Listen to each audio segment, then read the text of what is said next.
So, let's talk about something fascinating: how a nation's culture actually shapes its foreign policy.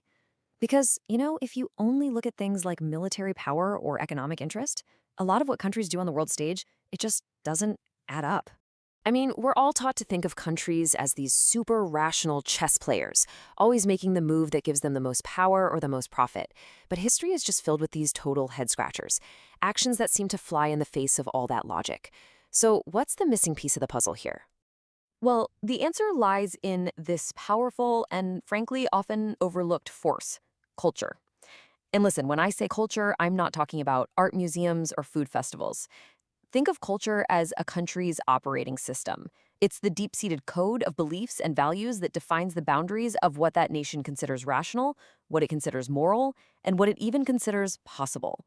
So, to really get a handle on this, we're going to open up what I like to call a conceptual toolbox. We've got three key tools in here that are going to help us break down how culture really works in foreign policy. We've got unwritten rules, national stories, and the power of words. Okay, first tool out of the box, we're looking at the unwritten rules of international relations. These are the powerful, often invisible norms that guide how nations are supposed to act. They basically set the ground rules for what's considered acceptable behavior. So, what exactly is a norm? Well, it's just a shared expectation of what's appropriate. It's kind of like the unspoken rules at a dinner party, right? You don't put your feet on the table. There's no law against it, but a powerful social norm says don't do that. Well, on the world stage, these unwritten rules are just as real and just as powerful. And these norms, they operate on all different levels. You've got huge international norms, like the global taboo against using child soldiers. Then there are national norms, like how Canada's deep-rooted political culture of compromise really pushes it toward multilateralism. And then you have procedural norms. I mean, think about Colin Powell going to the UN for approval on Iraq, even when he suspected a veto was coming.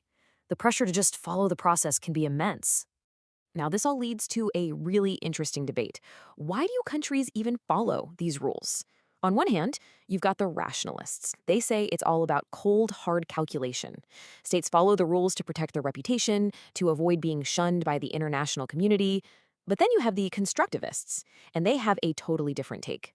They argue that states often internalize these norms. They start to believe that a certain behavior is just the right thing to do. It becomes part of who they are.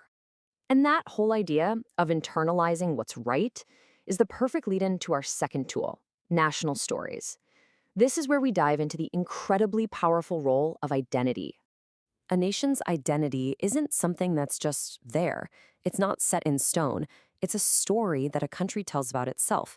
And this story gets repeated and reinforced over and over again through politics, in the media, in schools, until it starts to feel like an absolute, undeniable truth. And here is the absolutely crucial part. A community often figures out who we are by defining who we are not.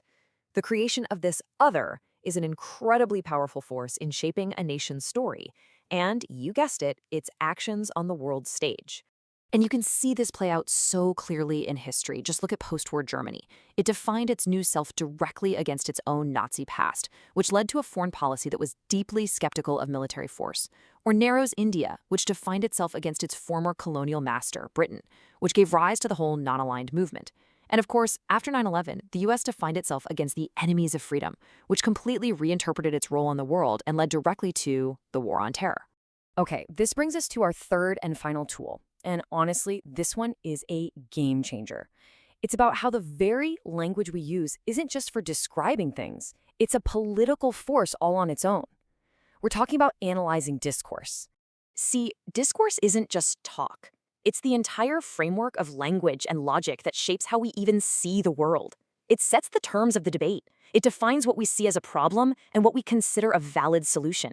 So in a very real way, discourse doesn't just describe reality, it helps create it. For a really stark example of this, just look at US policy in the early 2000s. You had Iraq and North Korea. On paper, pretty similar problems, right? Both were seen as repressive regimes trying to get nuclear weapons, but for over a decade, the discourse around Iraq was all about confrontation, while the discourse for North Korea was about negotiation. And that framing, that choice of words, had massive real-world consequences, leading to war in one case and diplomacy in the other. Sometimes an entire foreign policy can be built on a single powerful metaphor. Think about the domino effect during the Cold War. That wasn't just a catchy phrase, it was a whole discourse that constructed a reality where intervention in a place like Vietnam didn't feel like a choice. It felt like an absolute necessity to stop a global catastrophe. Or how about the term rogue states? I mean, that's not a neutral, objective description, is it? It's a discourse. It's a label that immediately frames certain nations as outlaws, as rule breakers.